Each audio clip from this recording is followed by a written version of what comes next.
Assalamualaikum warahmatullahi wabarakatuh.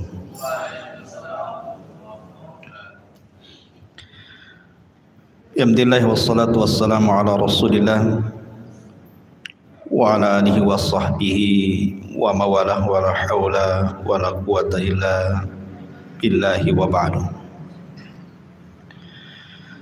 Alhamdulillah, di malam hari ini kita bisa kembali untuk bertalabul ilmi di Masjid Al-Fajr ini. Salawat dan salam kita hadiahkan kepada Rasul kita Nabi besar Muhammad sallallahu alaihi wasallam. Baik, kita lanjutkan kajian kita, masih membahas Sirah Mustafa, Nabi kita, Nabi besar Muhammad sallallahu alaihi wasallam. Dan kita masuk pembahasan di malam hari ini. Kita akan masuk pada perang Uhud, perang kedua di dalam Islam. Ma'asyiral muslimin yang dimuliakan Allah Subhanahu wa taala.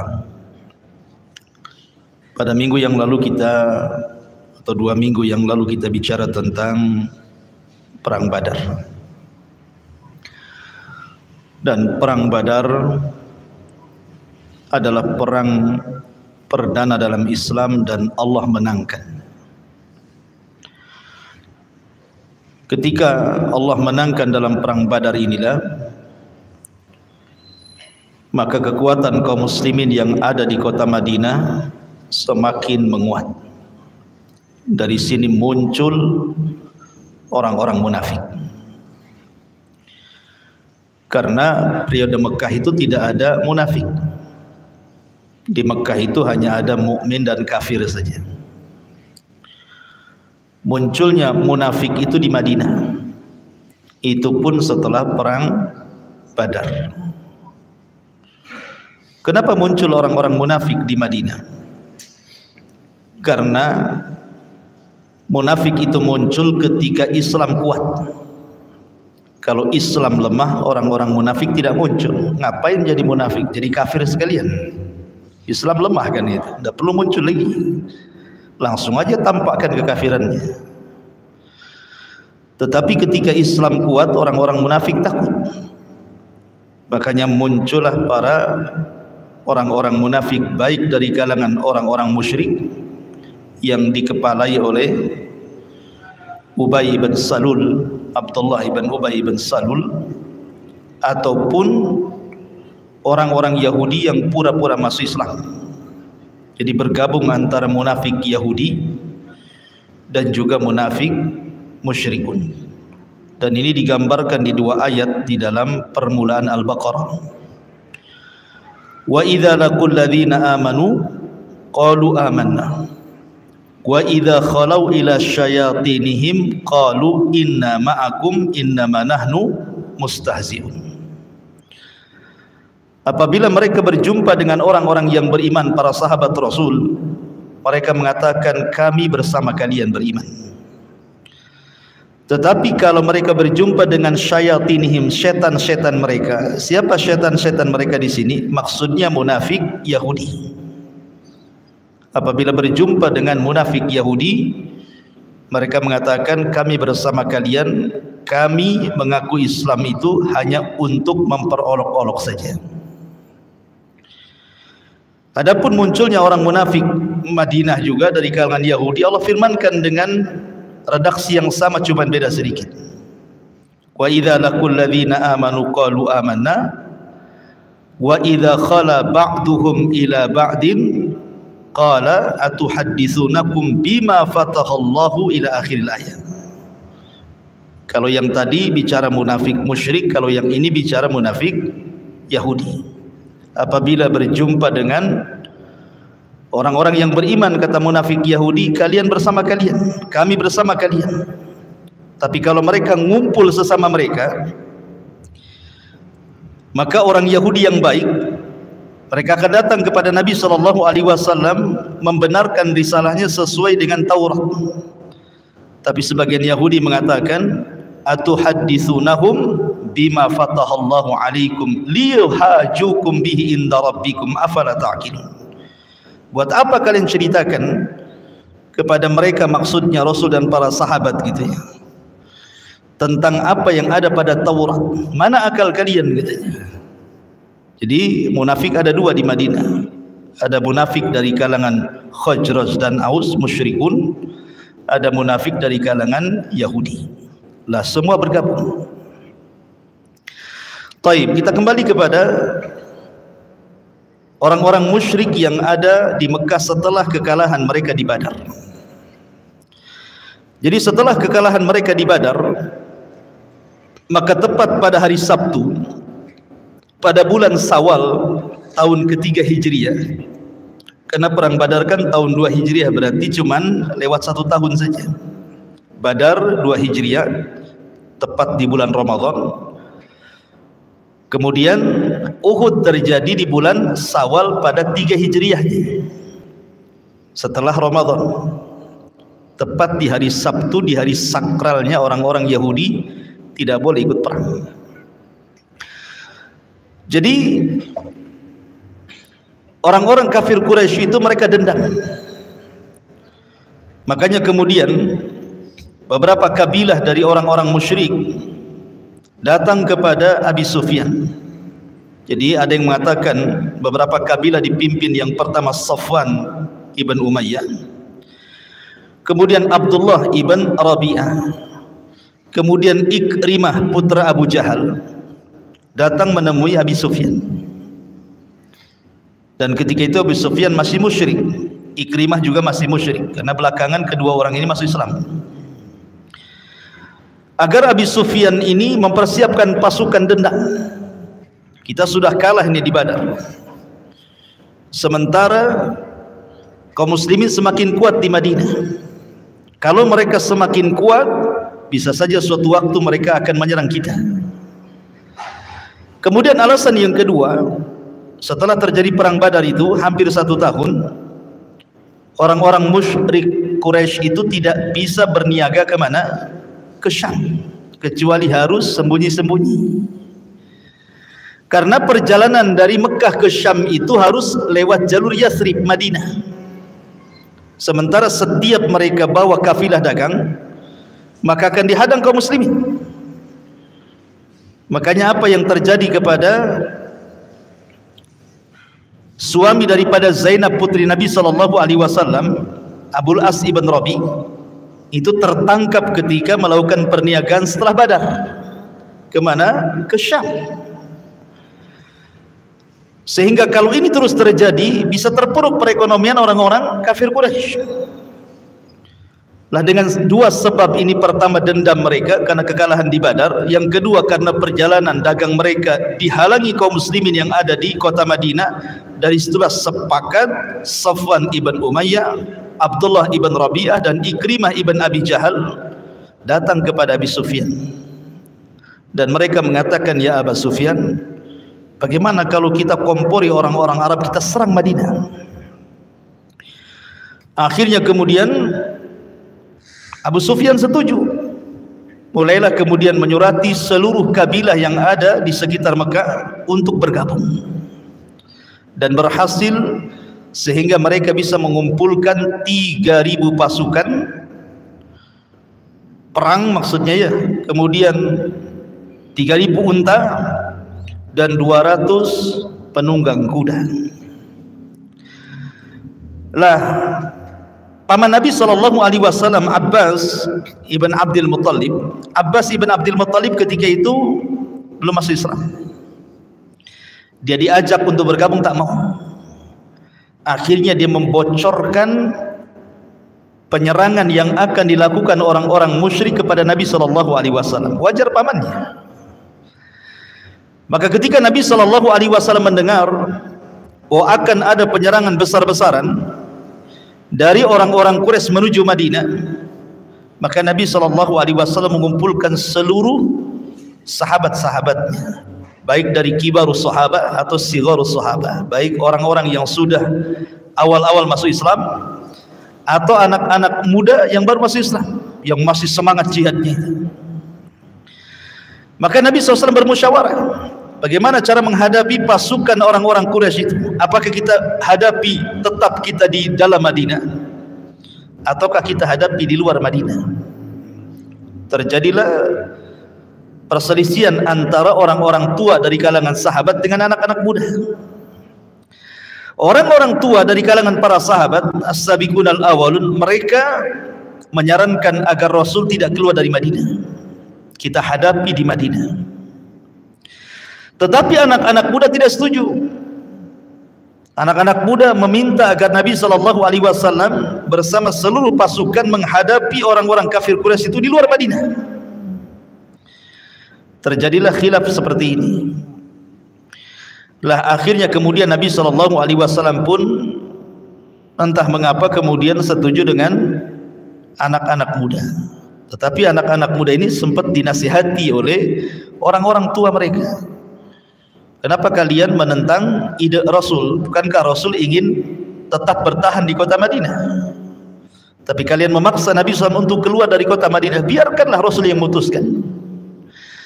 Tapi Nabi SAW karena sudah terlanjur sepakat dengan anak-anak muda, dia pun memakai baju besinya. Ingat, kalau Nabi sudah pakai baju besi, pantang Rasul mencopot kembali.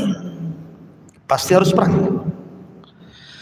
Sehingga ketika orang-orang tua ini memberikan nasihat kepada anak-anak muda, akhirnya anak-anak muda pun pasrah kepada orang-orang tua mereka. Jadi kibarus sahabat, sahabat yang kibar-kibar datang kepada Rasul.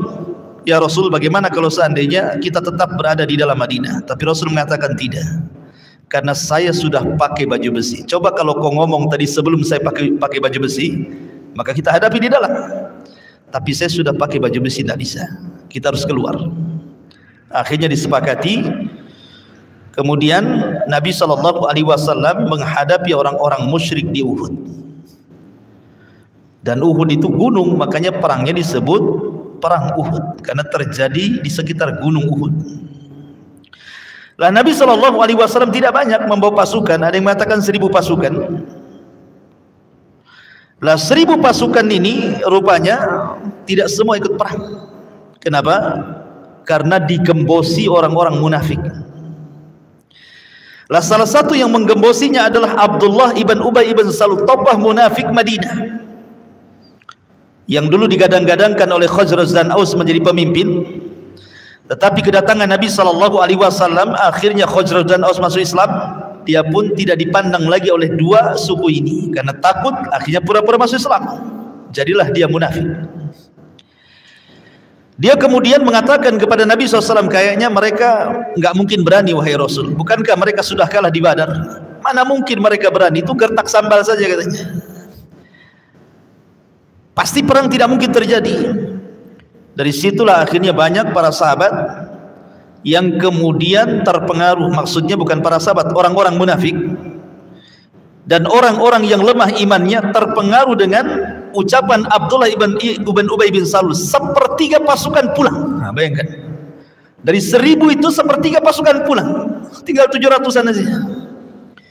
Dari sini Allah Subhanahu wa taala turunkan ayat surah Al-Imran ayat 166 sampai 170, waliya'lamal ladzina nafaqu wa qila lahum ta'alu qatilu fi sabilillah aw idfa'u qalu law na'lamu qitalan lattaba'nakum hum lil kufri yawma idzin aqrabu minhum lil iman yaquluna bi afwahihim ma laysa fi qulubihim wallahu a'lamu bima yaktumun. Dan supaya Allah mengetahui siapa orang-orang munafik, karena dengan pulangnya mereka sudah jelas ini munafik ini. Kepada mereka dikatakan, marilah berperang di jalan Allah atau pertahankan dirimu sendiri.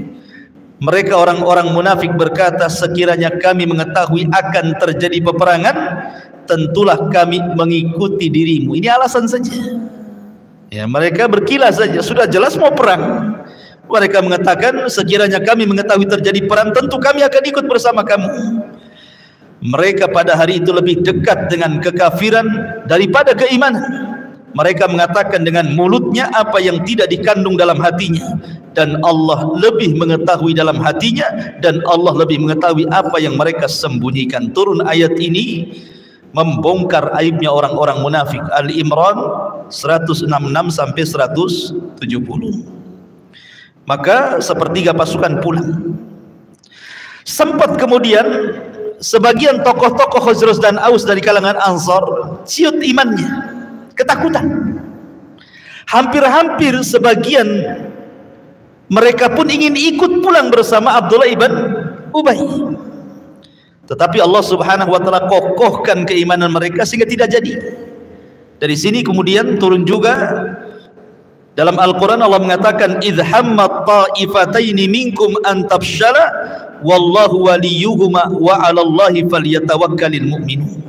Ketika dua kelompok dari pihak kamu ingin mundur karena takut, padahal Allah adalah penolong mereka, karena itulah hendaklah kepada Allah sajalah orang-orang mukmin itu bertawakal. Turun ayat ini menetapkan akhirnya mereka tidak jadi balik. Bayangkan dari awal perang saja sudah goncang. Sepertiga pasukan pulang, sebagian pasukan ketakutan. Sudah jelas, padahal modal perang itu kan keberanian. Karena kuda saja bisa berani, itu karena penunggangnya berani. Kalau penunggangnya pengecut, kuda ikut pengecut.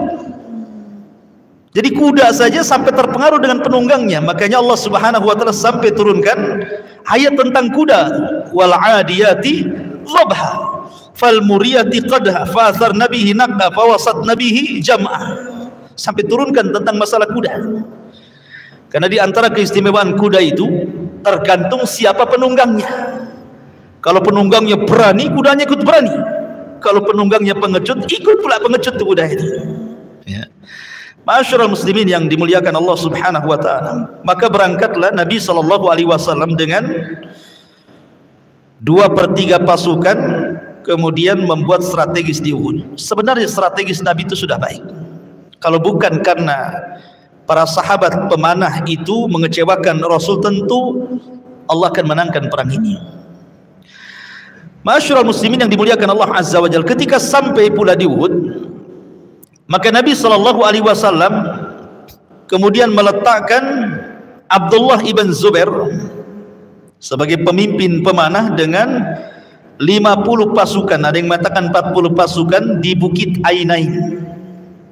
Dan Rasul sallallahu alaihi wasallam menasihati kepada mereka, apapun yang terjadi jangan turun.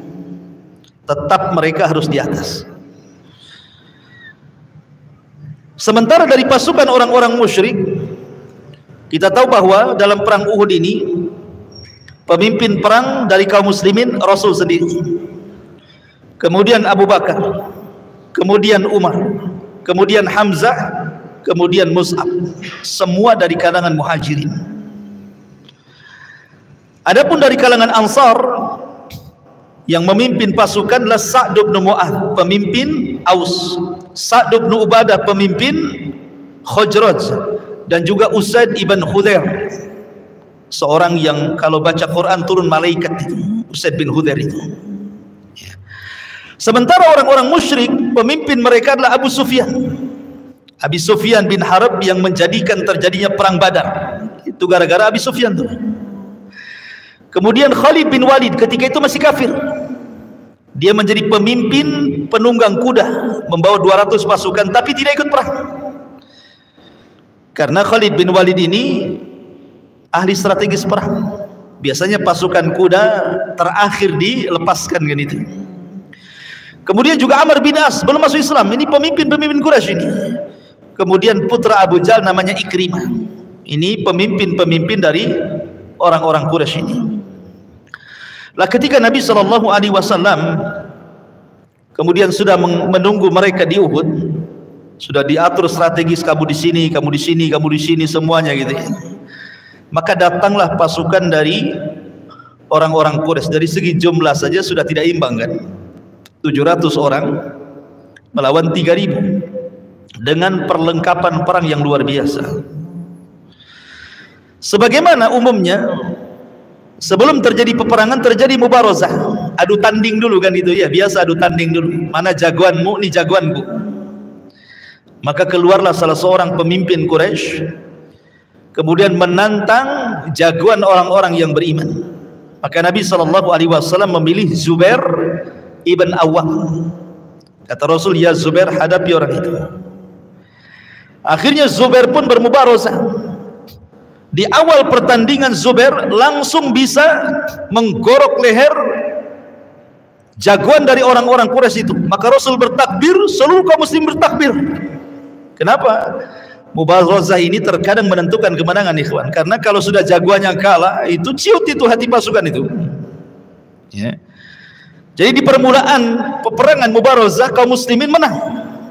Zubair berhasil membunuh salah satu pemimpin dari pemimpin perang dari kalangan kafir Quraisy. Dari sini Nabi SAW memuji Zubair dan mengatakan, setiap nabi itu punya hawariyun, punya para pembela, dan hawariyu hadhil ummah Zubair, dan penolongnya umat ini bagi nabinya adalah Zubair ibn Awwam radhiyallahu anhu. Tapi sayang, Zubair ini meninggal dalam perang Jamal. Ketika terjadi perang Jamal, perang yang sebenarnya tidak diinginkan baik dari pihak Ali ataupun dari pihak Aisyah, Zubair dan Tolha. Ya. Karena ketika itu Aisyah, Zubair dan Tolha menginginkan islah, begitu juga Ali. Cuman sebelum terjadi fajar, dua pasukan saling suudzon, akhirnya terjadi peperangan. Perang yang tidak ada pemimpin, mereka saling perang begitu saja karena saling suudzon. Jangan-jangan mereka akan bunuh saya. Yang satu mengatakan jangan-jangan mereka akan bunuh saya, karena ada orang-orang yang mengompori perang dari orang-orang yang terlibat dalam pembunuhan Utsman ibn Affan. Maka ketika melihat perang demikian, Zubair pun keluar. Ini fitnah, ini tidak benar nih. Maka Zubair pun menghindari fitnah bersama pembantunya, diikuti oleh Amr ibn Hurmuz. Ibn Hurmuz ini mengikuti Zubair dan mengatakan, ya Zubair, hendak pergi ke mana? Kata Zubair, saya hendak menghindari fitnah. Ini udah bukan perang lagi, ini fitnah ini. Kata Ibn Hurmuz, saya ikutlah. Rupanya ada maunya. Ketika Zubair tidur sedang beristirahat, ditikam oleh Ibn Hurmuz, mati, kemudian dipenggal kepalanya. Kemudian setelah kepalanya dipenggal oleh Ibn Hurmuz ini, dibawa kepada Ali. Disangkanya Ali akan senang, karena itu kan lawan politiknya kan itu. Rupanya Ali marah dan mengatakan, katakan kepada pembunuh Ibn Safiyah, anak dari Safiyah bibi Rasul, maksudnya Zubair ibn Awwam, katakan kepada dia, Rasul bersabda, basyiri qatila ibni Safiyah bin nar. Kan itu ya.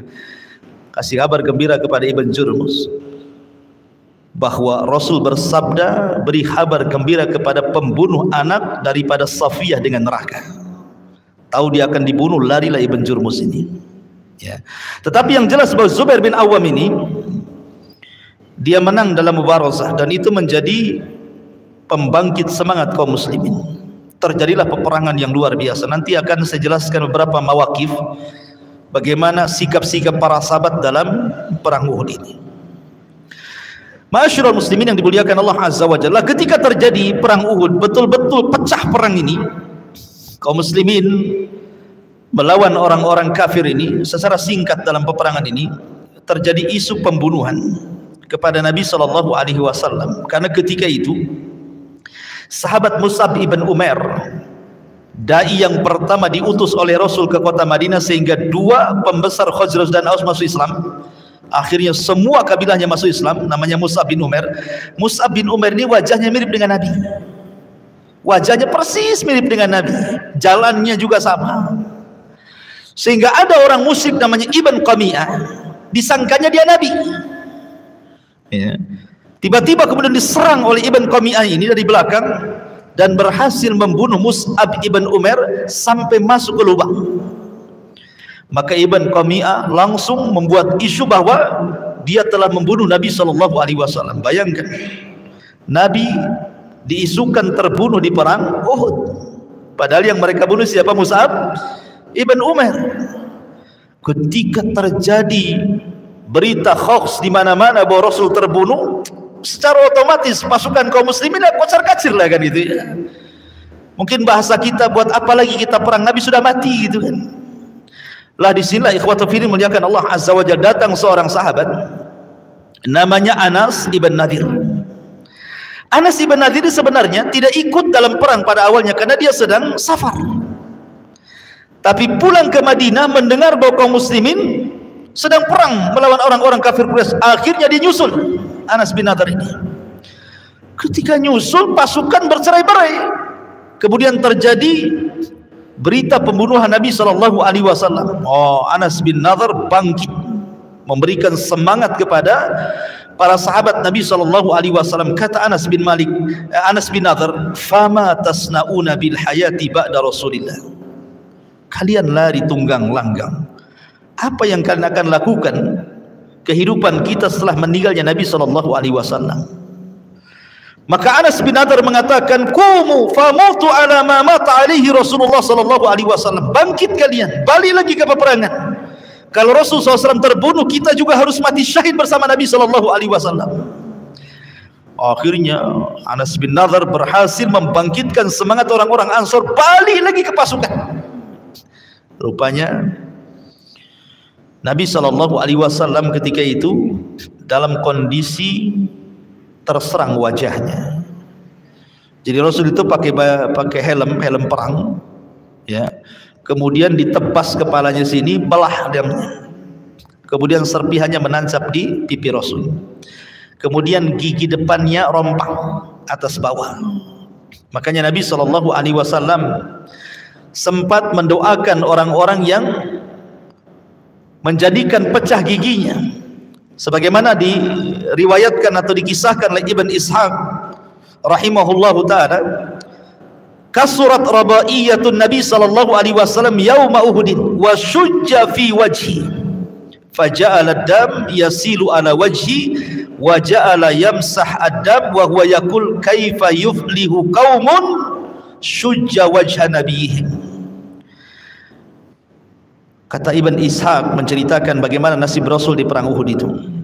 Nabi SAW pecah gigi depannya, kemudian juga terlukai wajahnya, kemudian darah mengucur dari wajahnya. Maka Nabi SAW mengusap wajahnya seraya bersabda, bagaimana mungkin kaum akan selamat jika mereka melukai Nabi-Nya. Maka Nabi SAW mulai mendoakan keburukan orang-orang yang melukai wajahnya. Tetapi Allah Subhanahu wa ta'ala turunkan ayat dan mengatakan, laisa laka minal amri syai'un aw yatuba alaihim aw yu'adzibahum fa innahum zalimun. Turun ayat ini, bukan urusan wahai Muhammad tentang orang-orang yang melukaimu itu. Karena doa laknat Rasul di sini ditolak.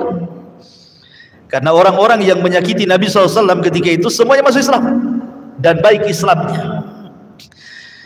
Masyarul muslimin yang dimuliakan Allah Azza wa Jalla, intinya bahwa terjadi kekacauan ketika terjadi peperangan ini. Subhanallah ikhwan, ada seorang wanita dalam perang Uhud ini, hanya satu wanita yang ikut perang namanya Ummu Amarah. Kalau dari orang-orang Quraisy itu sekitar 12 wanita hanya untuk menyemangati laki-laki mereka dengan syair-syairnya. Tetapi dari kalangan kaum muslimin cuma satu wanita yang ikut terlibat, namanya Ummu Amarah. Karena bagaimanapun kan perlu wanita untuk merawat orang-orang yang terluka dalam peperangan kan. Tapi Ummu Amarah ini terlibat dalam perang. Apalagi ketika mendengar Nabi dikepung dan masuk pada perangkap lubang yang sudah disediakan oleh mereka untuk kematian Rasul. Maka tiba-tiba Ummu Amarah datang menghadap Nabi SAW dengan pedang yang menenteng itu. Kemudian Nabi SAW ketika melihat Ummu Amarah, dia mengatakan, siapa yang ingin membela aku? Tiba-tiba Ummu Amarah mengatakan, ana ya Rasulullah, saya wahai Rasul. Dan dia terus membentengi Nabi SAW. Dan dia mengatakan ketika tombak, panah, pedang mengenai badannya karena membela Nabi SAW, Rasul sempat mengatakan kepada Ummu Amarah, salini ya Ummu Amarah, mintalah wahai Ummu Amarah, terserah engkau apa permintaan. Lihat bagaimana Ammar mengatakan, as'aluka murafaqatka fil jannah ya Rasulullah. Ya Rasulullah, aku hanya meminta kepadamu untuk jadikan temanmu di sorga. Jadikan diriku untuk menjadi temanmu di sorga. Subhanallah, permintaan para sahabat. Ya, dalam kondisi sudah banyak luka itu seorang wanita itu. Subhanallah. Dia hanya meminta kepada Nabi SAW, ya Rasulullah, jadikanlah diriku temanmu di sorga. Maka kata Nabi SAW, ya, aku akan jadikan kau temanku di sorga. Subhanallah. Ya. Ma'asyiral muslimin yang dimuliakan Allah Azza wa Jalla.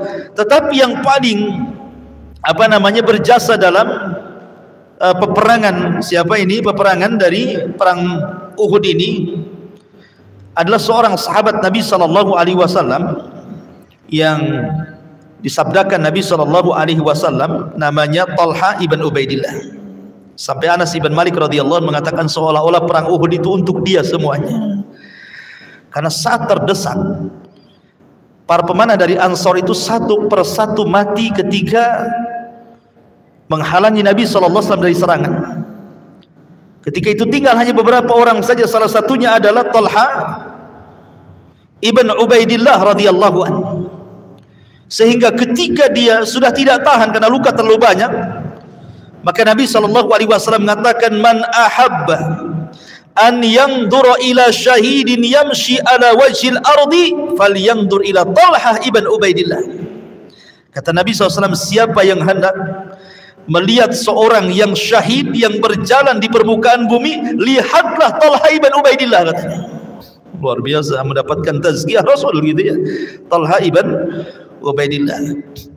Tapi dalam peperangan ini yang pertama kali gugur dari kalangan sahabat adalah Abdullah ibn Haram, disusul dengan Amr ibn Jamuh radhiyallahu anhum. Ada kisah menarik dari dua sahabat ini karena dua-duanya sudah tua masalahnya. Jadi dari seluruh pasukan yang paling tua ini dua orang ini sudah kakek-kakek. Pertama Abdullah ibn Haram, ayahanda Jabir bin Abdullah. Yang kedua Amr ibn Jamuh. Saya ceritakan Abdullah bin Haram dulu. Abdullah bin Haram ini sudah sakit-sakitan, namanya sudah tua, jalan pun sudah tidak tahan, tidak kuat lagi. Ketika mendengar banyak sahabat, karena kan ketika perang Uhud perang Badar itu tidak semua sahabat hadir, karena dalam perang Badar itu Rasul tidak mewajibkan para sahabat untuk terlibat. Karena ketika itu kan maksudnya bukan perang kan, hanya untuk mengambil dagangan Abi Sufyan. Tahu-tahu terjadi perang Badar kan gitu ya. Kalau perang Uhud kan memang disiapkan. Jadi orang-orang yang tidak terlibat dalam perang Badar itu ingin terlibat dalam Uhud. Sampai orang-orang tuanya sendiri ingin terlibat itu ya. Salah satunya Abdullah ibn Haram yang sudah sakit-sakitan itu. Dia punya anak 10, satu laki-laki, 9 perempuan, masih kecil-kecil. Dan yang laki-laki namanya Jabir bin Abdullah radhiyallahu anhu, ma'ruf sahabat Jabir. Jadi Abdullah ibn Haram ini datang kepada Rasul di malam hari sebelum besoknya terjadi perang Uhud itu. Dia mengatakan, ya Rasulullah, libatkan aku dalam perang. Tiba-tiba ketika dia minta izin untuk dilibatkan perang, datang pula anaknya Jabir bin Abdullah dan mengatakan, jangan wahai Rasul, jangan. Karena Allah Subhanahu wa taala berfirman, tidak mengapa orang-orang yang sakit tidak terlibat kan begitu. Tetapi Abdullah ibn Haram tiba-tiba menangis di hadapan Rasul. Kemudian melirik putranya Jabir bin Abdullah dan mengatakan, laulal jannah la afartuka iya. Jabir, putraku, kalau urusannya bukan sorga, aku siap digantikan posisimu dengan kamu. Tetapi ini urusannya sorga, aku tidak mungkin digantikan posisiku. Maka Jabir menangis, meminta agar Rasul tidak mengizinkannya. Tetapi Rasul mengatakan, bagaimana bapakmu sudah bersikeras masalahnya kan gitu. Akhirnya kemudian mendengar Abdullah ibn Haram diterima oleh Nabi SAW, datang pula Amr ibn Jamuh. Abdullah ibn Haram dengan Amr ibn Jamuh ini sahib, kawan akrab, sholat malam berdua, ngaji berdua, ke masjid berdua, luar biasa. Itulah pentingnya kita punya kawan yang saling memberikan nasihat itu. Mendengar kawannya daftar, ikut pula dia daftar dia. Sementara Amr bin Jamuh ini pincang orangnya, nggak bisa jalan.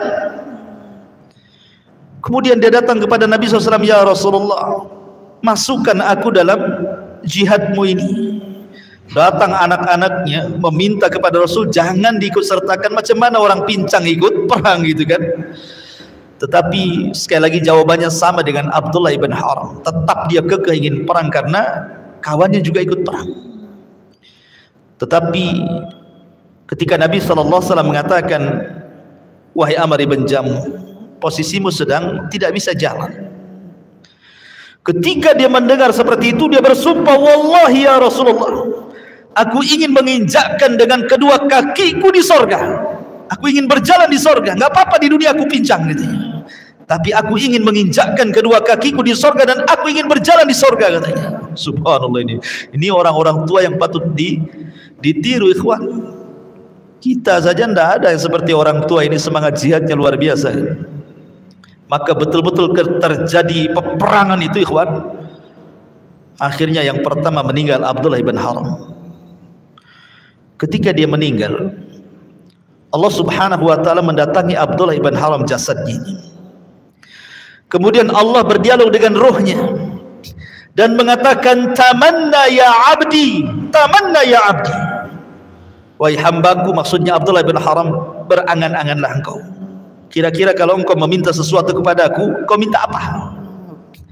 Lihat jawaban Abdullah ibn Haram, dia mengatakan, ya Rabb, kalau engkau hidupkan aku kedua kalinya itu lebih baik, biar aku bisa jihad kedua kalinya dan biar bisa mati syahid kedua kalinya katanya.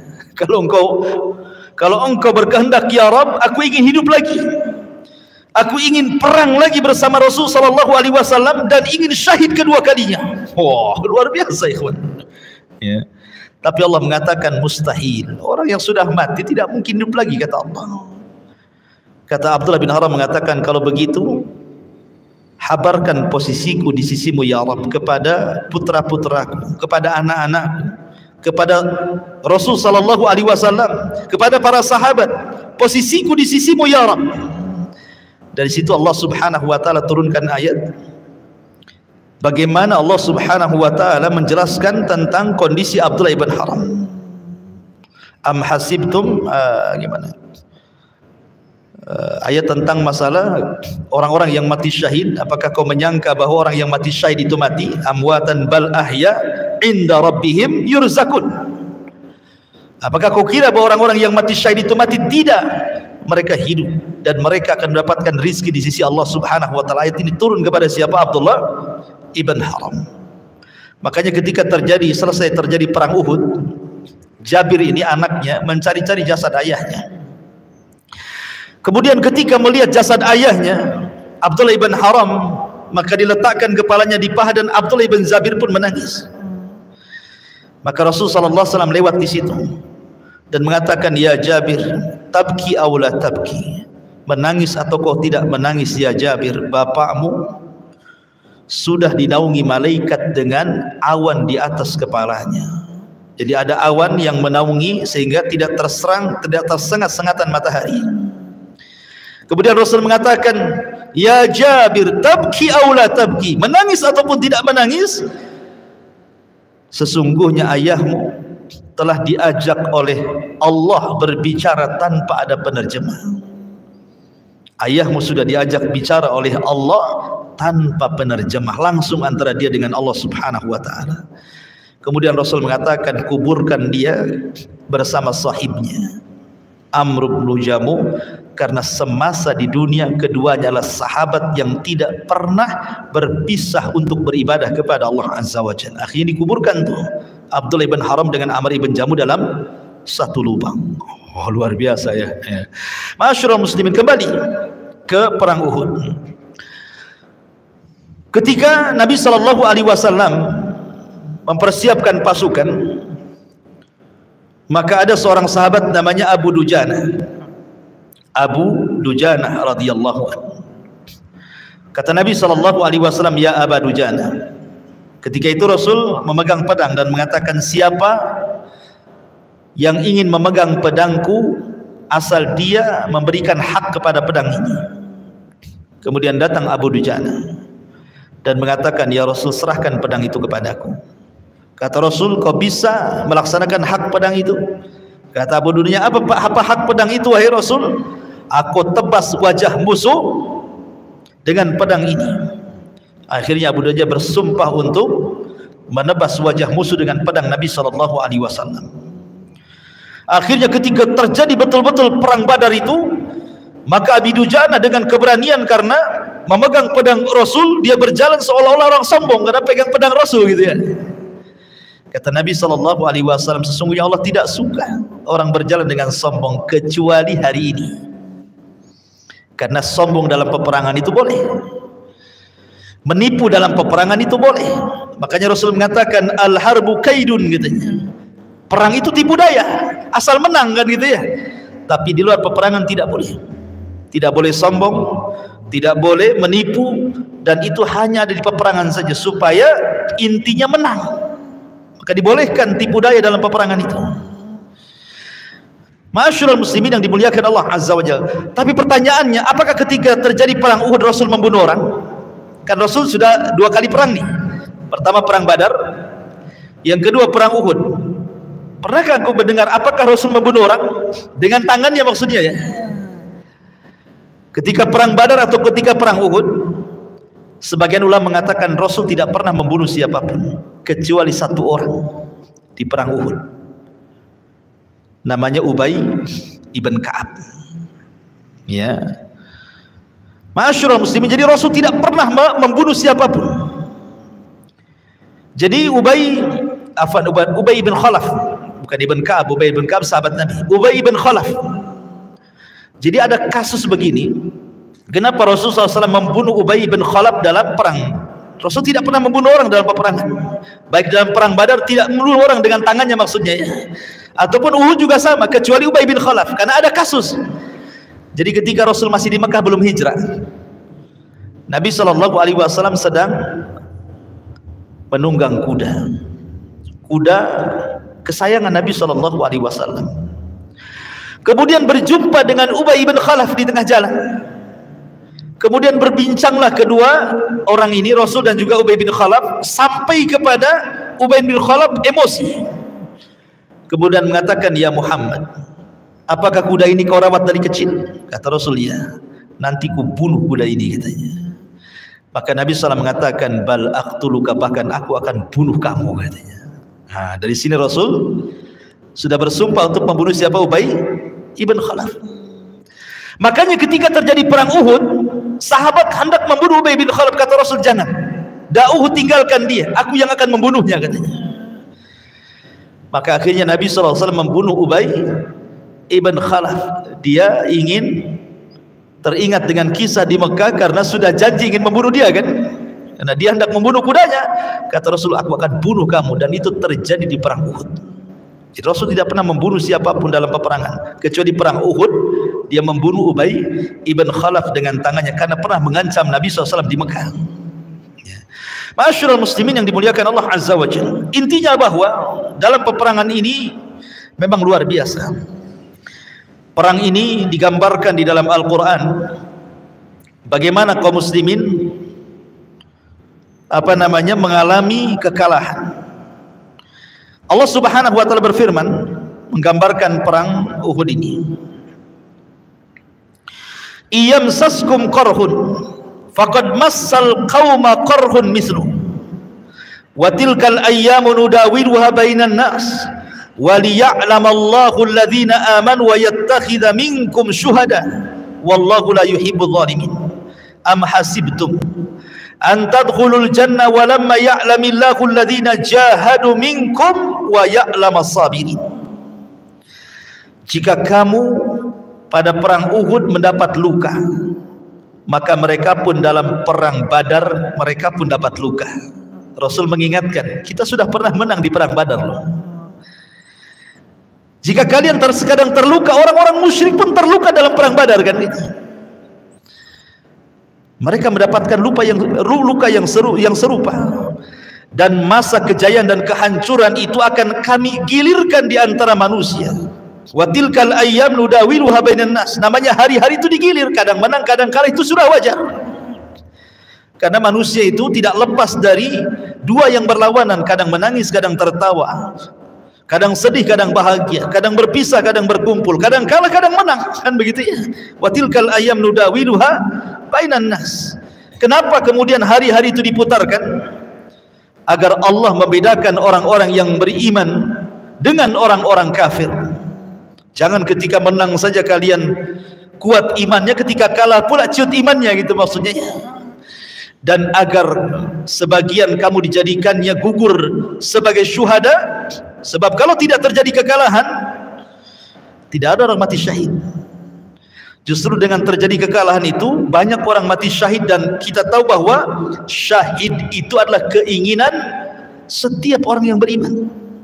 Makanya Khalid bin Walid ketika ditanya dalam perang Yarmuk apa kunci kemenangan, padahal Khalid bin Walid itu sudah tinggal sisa-sisa pasukan itu melawan Romawi lagi kan, yang kuat-kuat ribuan lagi jumlahnya. Tetapi Khalid dengan kecerdasannya sudah masuk Islam, dan itu perang pertama yang dalam Yarmuk itu Khalid terlibat tuh, dan menang pula gitu ya, bisa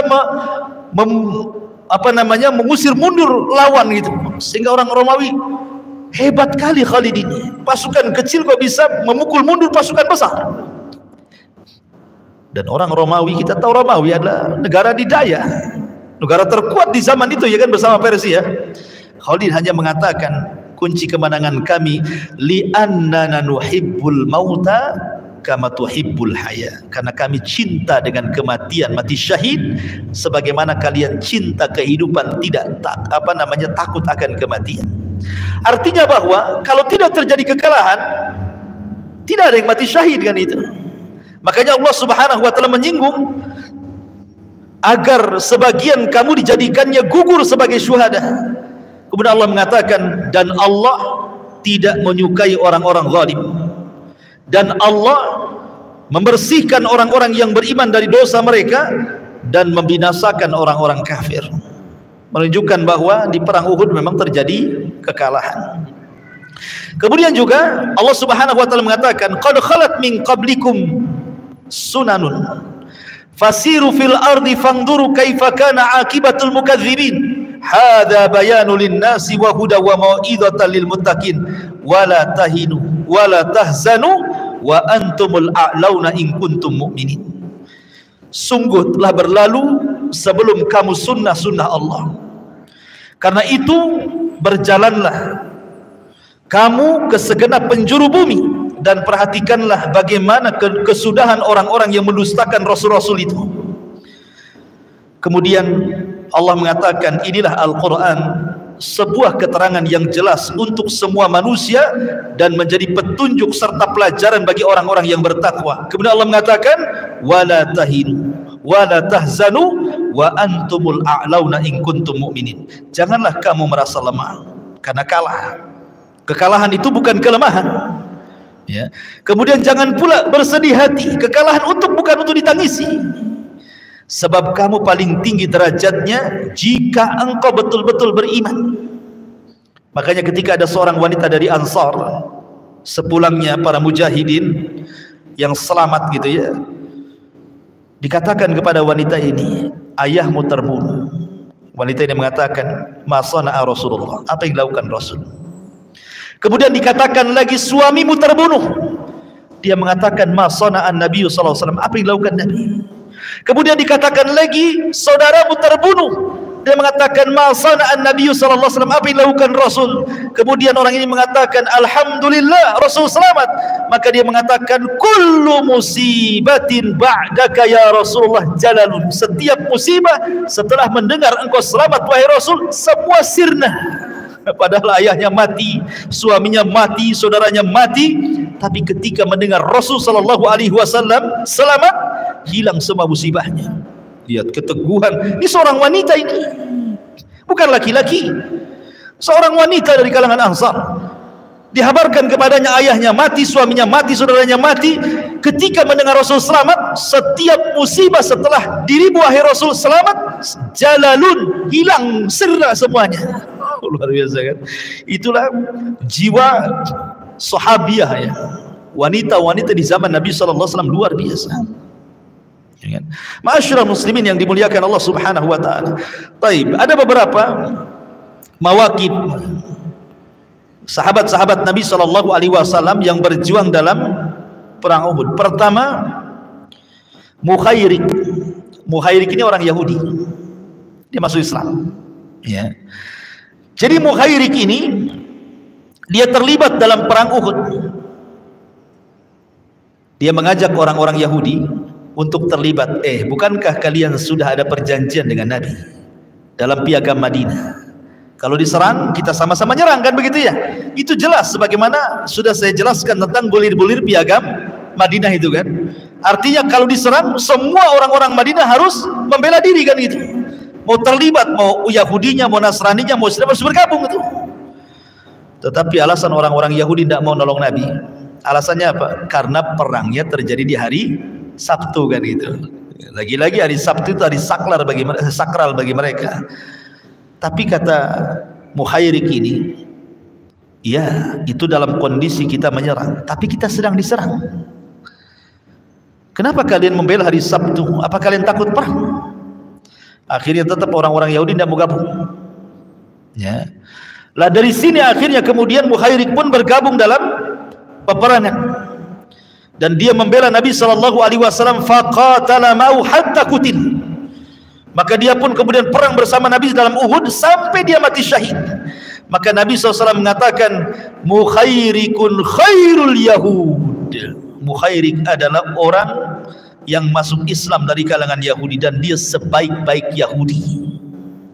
Ya, ini Mukhairik, kisah Mukhairik. Kemudian juga dijelaskan juga bagaimana Sa'd bin Rabi. Sa'ad ibn Rabi, pemimpin Aus. Sa'ad ibn Rabi ini Al-Ansari radhiyallahu anhu.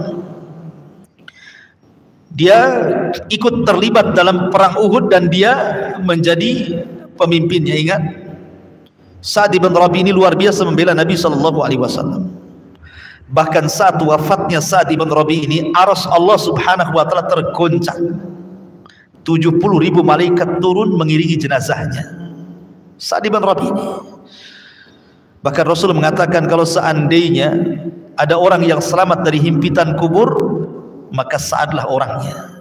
Sampai seperti itu. Tapi semua tidak akan selamat dari himpitan kubur. Mau mukmin, mau kafir, mau bayi, mau orang dewasa, semua akan dihimpit dengan kuburan. Cuman bedanya himpitan orang-orang kafir kalau sudah dihimpit oleh tanah maka akan memutuskan tulang-tulang sendi-sendinya dan mereka kesakitan yang luar biasa. Tapi himpitan bagi seorang yang beriman layaknya dipeluk oleh seorang ibu. Karena kita ciptaan manusia pada asalnya dari tanah, Adam alaihi salatu wassalam, maka kita akan kembali ke tanah. Jadi tanah itu bimanzilatil seolah-olah dia ibu bagi kita. Jadi kalau kita dimasukkan ke dalam tanah, ketika terjadi himpitan maka itu adalah pelukan dari seorang ibu kepada anaknya. Tapi kalau orang kafir tidak. Mereka akan merasakan sakit yang luar biasa. Makanya Rasulullah mengatakan kalau ada orang yang selamat dari himpitan kubur, maka Sa'adlah orangnya. Maksudnya siapa? Sa'd ibn Rabi, pemimpin Aus. Dan ketika meninggal, arsy Allah yang makhluk yang sangat besar, ikhwan, makhluk yang pertama dicipta Allah, tidak ada makhluk yang lebih besar dibandingkan arsy Allah azza wa jalla bisa bergoncang karena kematian Sa'd bin Rabi ini. Bahkan 70.000 malaikat turun ikut mengiringi jenazah Sa'd bin Rabi radhiyallahu anhu. Ma'asyiral muslimin yang dimuliakan Allah azza wa jalla, termasuk juga tadi sudah jelaskan Anas bin Nadhr, Amr ibn Jamuh, Abdullah ibn Haram, Ummu Amarah, dan juga anak-anak muda Ansar. Sampai dikisahkan lamma ra'a an-nabiy sallallahu alaihi wasallam hujum al-kufar, ketika anak-anak muda Ansar melihat Rasul hendak menyerang orang-orang kafir itu, kemudian sekelompok anak muda dari Ansar kemudian mengepung melindungi Nabi sallallahu alaihi wasallam. Kemudian Nabi sallallahu alaihi wasallam bertanya kepada mereka, siapa di antara kalian yang hendak menjadi temanku di surga? Berperanglah dengan semangat. Maka anak-anak muda langsung mengelilingi Nabi sallallahu alaihi wasallam, fatasabaqu hatta qutilu jami'an. Mereka pun berlomba-lomba sampai semuanya mati syahid. dalam perang Uhud. Ketika mereka mendengar bahwa siapa yang terbunuh akan jadi teman Rasul di sorga, nggak ada cerita, langsung ke depan semua gitu kan, perang luar biasa. Ya itulah keberanian para sahabat tidak dilakukan dalam perang Uhud ini. Tetapi sekali lagi, dalam perang Uhud ini banyak orang yang gugur. Salah satu yang gugur adalah Asadullah, singa Allah. Siapa? Hamzah ibn Abdul Muttalib, paman Nabi SAW yang sangat disayang Rasul. Ketika Hamzah kemudian meninggal di tangan Wahsy, jadi ada budak namanya Wahsy. Wahsy ini budaknya Zubair ibn Mut'im. Zubair ibn Mut'im. Belakangan Zubair bin Mut'im masuk Islam juga. Jadi Zubair bin Mut'im ini dendam dengan Rasul gara-gara pamannya Tu'aimah ibn Adi. Dia punya paman namanya Tu'aimah ibn Adi. Karena Mut'im, Zubair bin Mut'im bin Adi, pamannya namanya Tu'aimah ibn Adi, meninggal di perang Badar. Dendam dia. Dan Zubair bin Mut'im terlibat juga, ikut tentaranya Abu Sufyan. Jadi dia memberikan hadiah kepada Wahsy ini, budaknya. Wahsy, kalau engkau bisa membunuh Hamzah, karena Hamzah yang telah membunuh pamannya, kalau kau bisa membunuh Hamzah, maka sebagai hadiahnya anta hurrun, kau merdeka. Akhirnya ketika Wahsy mendengar dia merdeka dengan syarat membunuh Hamzah, akhirnya dia pun terlibat dalam perang Uhud. Tapi tidak ikut terlibat perang, tidak ikut dalam pasukan, tidak, karena niat dia hanya ingin mengincar Hamzah saja. Dan Wahsy bukan seorang yang maksudnya pasukan inti dari pasukan orang-orang Quraisy, tidak. Jadi tidak diperhitungkan keberadaannya. Siapalah Wahsy itu kan, apalagi yang dihadapi Hamzah. Masalahnya Hamzah, siapa yang tidak kenal Hamzah? Kalau dia berburu, bukan berburu menjangan, yang diburu singa. Makanya disebut Asadullah. Kita lihat singa di kebun binatang aja mikir dua kali, udah kadang-kadang wah gitu, udah takut kita. Ini diburu pula kan gitu ya. Asadullah. Ketika Hamzah melihat Wahsy, tapi Hamzah tidak memperhitungkan siapalah Wahsy ini. Rupanya ketika lengah Hamzah, Wahsy mengeluarkan tombaknya, dilempar, kena pula gitu ya dadanya Hamzah pun mati dengan tombaknya Wahsy. Dari sini kata para ulama, jangan pernah remehkan siapapun dalam peperangan. Jangan remehkan siapapun dalam peperangan, karena Hamzah berarti siapa nih Wahsy ini kan? Rupanya dia pula yang membunuhnya. Yang lebih parahnya lagi, Hindun, istri daripada Abu Sufyan itu, dia kan dendam. Kenapa? Karena banyak keluarganya meninggal. Melihat Hamzah tergeletak gitu kan, langsung keluarkan pisau, dia betel itu perutnya Hamzah itu, diambil itu ususnya, dijadikan kalung, anting, seraya kemudian mengumandangkan syair. Betul-betul dimutilasi sama Hindun ini. Tapi subhanallah, Arab Saudi itu kan pernah terjadi banjir besar. Dalam perang Uhud itu yang mati dari kalangan sahabat berapa? 70 syuhada Uhud. Dipendam di bawah di padang pasir. Terjadi banjir. Subhanallah, banjir itu menyingkap semua kuburan syuhada Uhud. Tidak lama, ya. Akhirnya kemudian semua jasad-jasad syuhada Uhud naik ke permukaan. Dan Hamzah masih dikenali karena sobek perutnya. Dan semua jasadnya tidak ada yang berubah. Makanya oleh kerajaan Saudi dipindah ke atas, supaya kalau tidak terjadi banjir, jangan lagi kemudian kuburan itu naik lagi, sampai jasadnya tidak ada yang dimakan tanah, semua masih utuh. Akhirnya dipindah dan bisa dikenali, ini jasadnya Hamzah bin Abdul Muttalib. Luar biasa ikhwan ya. Itulah para sahabat Nabi SAW, dijaga tanah saja nggak berani untuk memakannya. Begitu juga para penghafal Quran, dan banyak sekali orang-orang yang diberikan karamah gitu ya, ketika meninggal, ketika digali jasadnya tidak berubah gitu ya. Luar biasa. Ma'asyiral muslimin, Hamzah ini dibunuh oleh Wahsy. Tapi Wahsy ini luar biasa. Dia pernah membunuh orang yang paling dicintai Nabi SAW. Kemudian dia masuk Islam. Rasul itu manusia bukan malaikat ikhwan. Dia kalau melihat orang yang membunuh Hamzah, pamannya, dia masih nggak enak gitu kan. teringat terus dengan Hamzah. Makanya dia mengatakan kepada Wahsy, wahai Wahsy, karena kau sudah membunuh pamanku, jangan kau ingatkan aku dengan pembunuhan itu. Kalau engkau hadir di majelisku, maka hindarkan wajahmu dariku. Jadi Wahsy kalau ngaji itu paling belakang, cari tiang supaya Rasul tidak lihat dia gitu. Dia jaga perasaan Nabi SAW. Tapi antum jangan gitu pula gitu. Ngaji paling belakang, cari tiang supaya bisa tidur. Kan gitu. Karena ada hadis Nabi SAW mengatakan ada 3 orang datang ke majelis Nabi. Yang satu datang paling depan duduknya, yang satu paling belakang, yang satu tidak jadi balik. Setelah ngaji kata Rasul, maukah aku kabarkan dengan 3 orang ini? Kata sahabat, tentu wahai Rasul. Yang satu ini karena dia dekat denganku, fa'awallahu alaihi, maka Allah lindungi dia. Adapun yang duduk di belakang itu Allah malu, dia malu, maka Allah pun malu sama dia. Adapun orang yang pergi jadi ngaji, fa'aradallahu, Allah palingkan hatinya. Kalau Allah sudah berpaling, ikhwan, bahaya. Allah kalau sudah berpaling, bahaya. Karena ada orang-orang yang pada hari kiamat tidak akan dilihat Allah, tidak akan diajak bicara oleh Allah, tidak akan disucikan oleh Allah. Itu orang-orang yang Allah berpaling dari dia. Jadi bahaya gitu, orang yang malas hadir di majelis ilmu itu bahaya, karena Allah akan berpaling gitu ya. Ma'asyiral muslimin yang dimuliakan Allah Azza wa Jalla. Jadi Hamzah meninggal. Di antara juga yang meninggal adalah Al-Haris ibn Uqbah, Khunais ibn Khudafah, Syammas ibn Uthman, Abdullah ibn Jahas, kemudian Mus'ab ibn Umair, seorang dai yang sudah diceritakan tadi, termasuk Wahab ibn Qabus. Kemudian juga dari kalangan Aus, ini kan muhajirin nih. Dari kalangan Aus, Ansar, Abu Sufyan ibn Harith, kemudian Abu Hayyah ibn Amr, Unais ibn Qatadah, Al-Usairim. Pernah saya ceritakan Al-Usairim kan? Usairim ini ketika dia kan dari Aus tuh. Ketika Sa'ad ibn Rabi masuk Islam di tangan Mus'ab bin Umair, dia mengatakan kepada Aus, "Hei Aus, kalian harus masuk Islam semuanya. Kalau tidak, jangan pernah bicara denganku selamanya," katanya. Takut orang-orang Aus kepada Sa'ad bin Rabi. Semua masuk Islam. Subhanallah itu. Makanya wajar kalau Sa'ad bin Rabi ketika meninggal, harus Allah tergoncang. Satu kabilah masuk gara-gara dia. Hanya dengan ucapan, kalau kalian tidak masuk Islam, jangan bicara denganku selamanya. Kecuali satu orang dia mau masuk Islam, namanya Usairi.